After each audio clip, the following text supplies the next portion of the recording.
And I think that's what I love about art. You have your own attachment to it. You create your own memories to the artwork.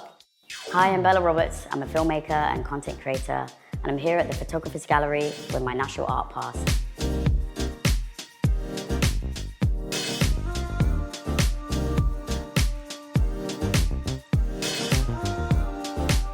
If I could step into the life of any artist, it would probably have to be Van Gogh.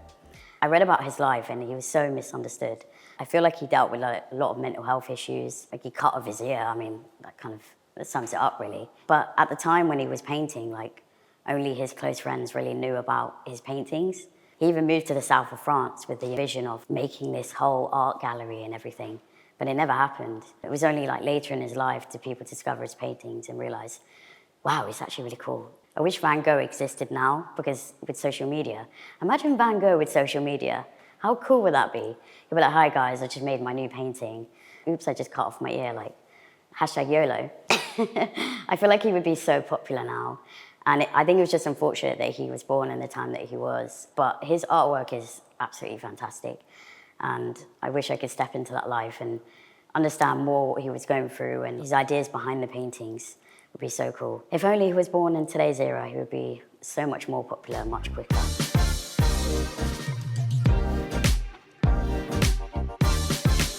The first art gallery I ever visited was probably the National Gallery. And I remember that so vividly. When I was a kid, I didn't really appreciate art that much. And I was like, oh, they're taking me to an art gallery. It's gonna be so boring.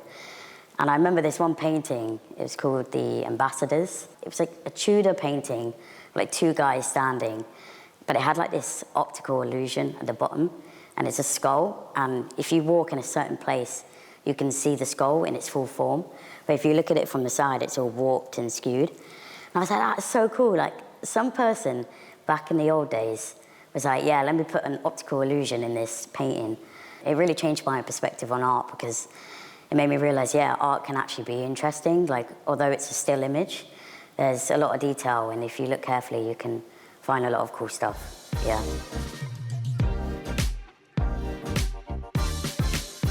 A piece of art that really inspires me, and it's something that I don't think a lot of people know about. It's called Marco by Francis C. And it's in the Osborne House in the Isle of Wight. I absolutely love it because it reminds me so much of my dog. Hold on, let me show you a picture. This is my dog. And she passed away last year. That painting is of Marco, which was Queen Victoria's dog. And the dog was a Pomeranian Terrier, and my dog was a Pomeranian. And occasionally I'll have a memory pop up of that painting, so I took a photo of it. Every time I see that painting, it just reminds me of my dog. And it just reminds me of the good memories I had. And I think that's what I love about art. You have your own attachment to it. You create your own memories to the artwork.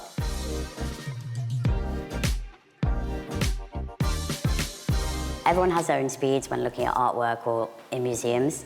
I like to go by myself, put some headphones on, listen to some really good tunes. I like to find music that attaches with the age that I'm looking at.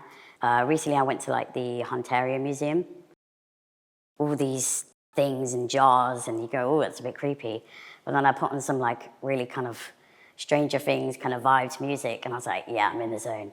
It was really cool. So I really recommend if you're going by yourself, just pick some good music and you have a blast. And I find the best experiences are the ones that you have by yourself, and you can really learn to appreciate it. And also it means you can take as much time or as little time in a museum or an art gallery as you want. So that's why I prefer to go alone.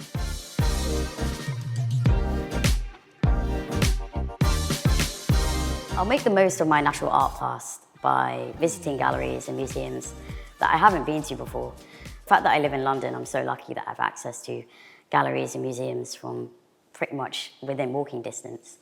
I think I just don't know they exist. What's really cool about the Art Pass is you can look up online and actually see the different galleries and the museums that are near to you. Today, I was really curious. I was looking up and I was wondering if there was a cartoon museum.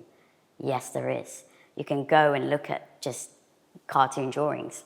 It's really cool to have an Art Pass because you have access to so many art galleries and museums that I never knew existed. And for me personally, being an editor, looking at screens all day, it's really good to go to museums. I love history personally, so I love looking at what happened in the past. And then also art galleries. It's really cool to see still images instead of moving ones It makes a nice change for a while. I can't wait to use my art pass. I'm so excited. I'm gonna have access to places all around the UK for half price or even for free. It's gonna be brilliant.